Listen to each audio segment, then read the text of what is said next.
To qualify for an EB-2 National Interest Waiver, you need to show that your work has substantial merit and national importance.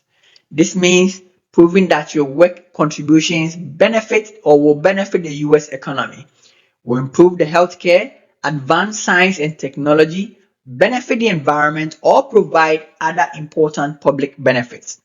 Let's break down the steps to effectively demonstrate this, particularly for consular processing applicants like you. You will have to satisfy or meet all of the three prongs aside from the advanced degree or exceptional ability criteria. You can rewatch the criteria for national impact class or video we had done in the previous tutorials or class. The first step in proving national interest impact is gathering strong evidence. And here are key types of evidence you should collect. The first is letters from experts. One of the most powerful pieces of evidence is letters from recognized experts in your field. These letters should attest to the significance of your work and its impact on the United States. In the letter, be sure to include a detail and explain how your work benefits the US. They should come from well-respected figures in your field, such as professors, industry leaders, government officials, etc. For consular applicants, it's beneficial if these experts are based in the US, or if they are based in your home country, they can provide a perspective on how your work impacts the US from an international standpoint.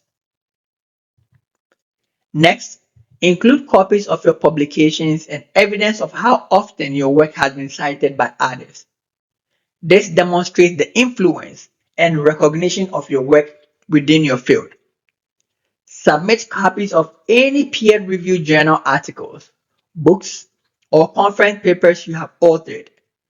Provide evidence of how often your work has been cited by other researchers, such as the citation indexes or letters from academics, professionals. Also provide proof that your work has been implemented and has had a tangible impact. This could include contracts, grants, patents, or other documentation showing that your work is being used in the US. You have to include copies of all of these, the patent, the contract, or grant awards that demonstrate your work's practical application and its benefit to the US. If your work is implemented or recognized internationally, show how this contributes to the US interest. Then there's also media coverage, which would support your case by showing public and professional recognition of your work. Include articles, interviews, or other media mentions that highlight the importance and impact of your work. Gather copies of newspaper articles, magazine features, or online news coverage that discusses your work and its impact. In addition to gathering evidence, you should write a personal statement that clearly articulates how your work benefits the US. Here is what to include in your statement. First, begin with an introduction that outlines your qualifications and significance of your work, and then provide a detailed description of your work and its impact on the US economy. Highlight specific examples and outcomes, and especially how your work aligns with the US national interest. Again, discuss your future plans and how you intend to continue contributing to the US in the future.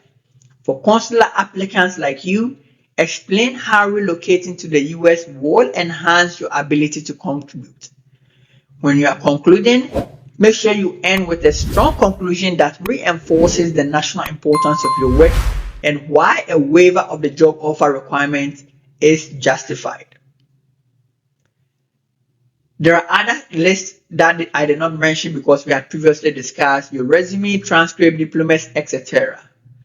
That's wrap up on proving national interest impact for the EB-2 National Interest Waiver Green Card petition. Remember, strong and well-organized evidence is key to demonstrating the significance of your work.